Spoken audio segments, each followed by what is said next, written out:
Top 10 Stoic techniques to help you build inner confidence that cannot be broken.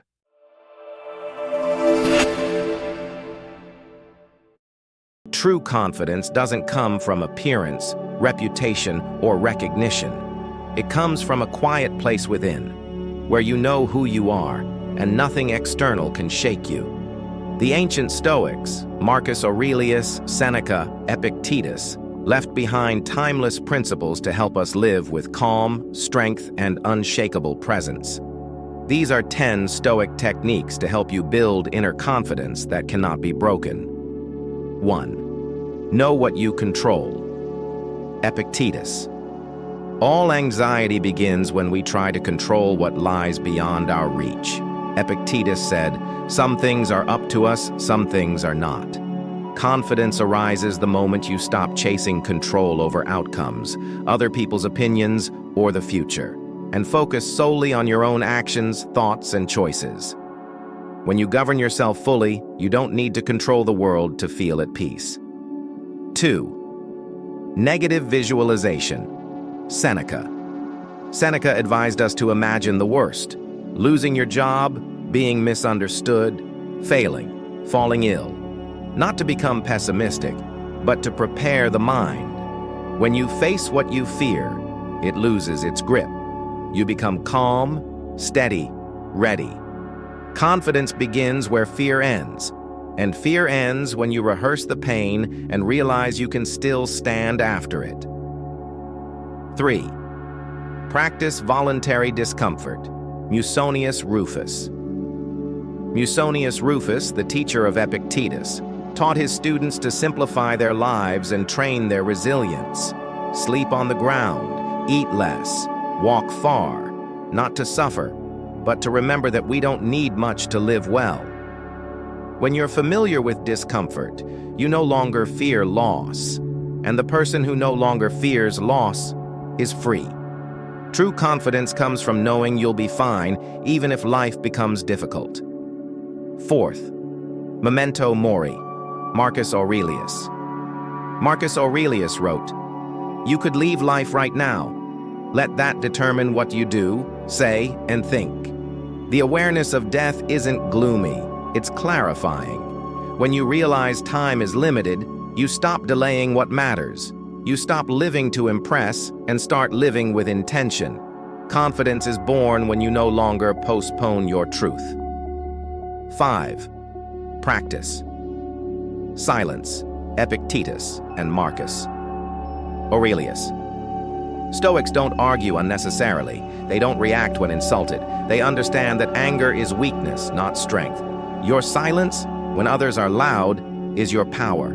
Epictetus said, "If someone insults you, ask, 'Is it true?'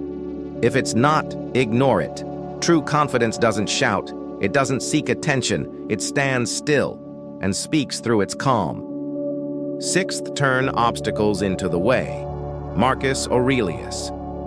Marcus wrote, "What stands in the way becomes the way." When you face obstacles, you have two choices: complain or act. Stoics choose action. They see adversity as training, a way to grow in patience, courage, and reason. Confidence doesn't come from ease. It comes from adaptability and the courage to move forward anyway. 7.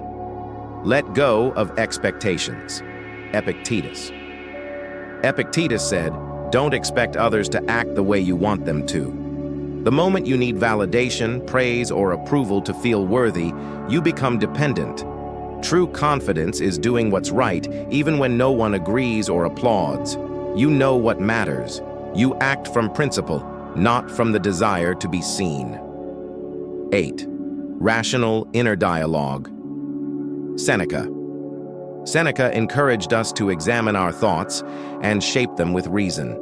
When faced with difficulty, ask yourself, is this truly as bad as it seems? Am I exaggerating the problem? Confident people are calm thinkers. They don't obey every emotion.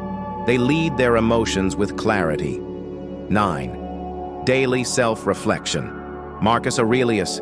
Marcus wrote in his journals each night, reviewing his actions, emotions, and behavior. He wasn't chasing perfection, only progress. When you're honest with yourself each day, you don't need external approval. You walk your path with quiet conviction, and that is the foundation of deep confidence. 10. Live according to virtue, Zeno and the Stoics.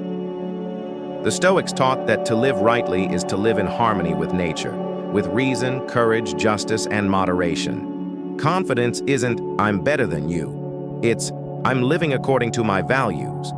When you act from virtue, not ego, you feel whole. No need to prove, no need to pretend. Conclusion. Real confidence isn't loud. It's not showy. It's steady, quiet, certain. It's knowing who you are, standing firm in the storm, doing what's right, even when no one watches. The Stoics gave us a path of awareness, discipline, and quiet strength. Remember, control only what's yours. Prepare for what may go wrong. Train through discomfort. Live as if time is limited. Stay silent when tested. Use obstacles as fuel. Let go of expectations. Speak to yourself with reason. Reflect daily with honesty. Live by virtue, not by ego. Become the kind of person whose presence speaks louder than their words, who doesn't need attention because they carry something deeper. Unshakable confidence. Extended conclusion. Voiceover style.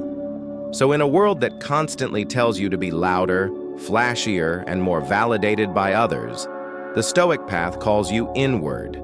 It reminds you that stillness is strength, that discipline is freedom, and that confidence doesn't need to be declared. It is demonstrated, quietly, consistently, in how you show up every day. You don't need to be fearless. You just need to face fear with reason. You don't need to control the world. Just govern your mind. And you don't need applause to believe in your worth. You need purpose, lived out with integrity. In the end, confidence is not a performance. It is a practice of showing up with courage, of living with virtue, and of returning to yourself again and again, no matter what chaos surrounds you. Be that kind of person, not unshakable because nothing touches you, but unshakable because you've learned how to stand, even when it does.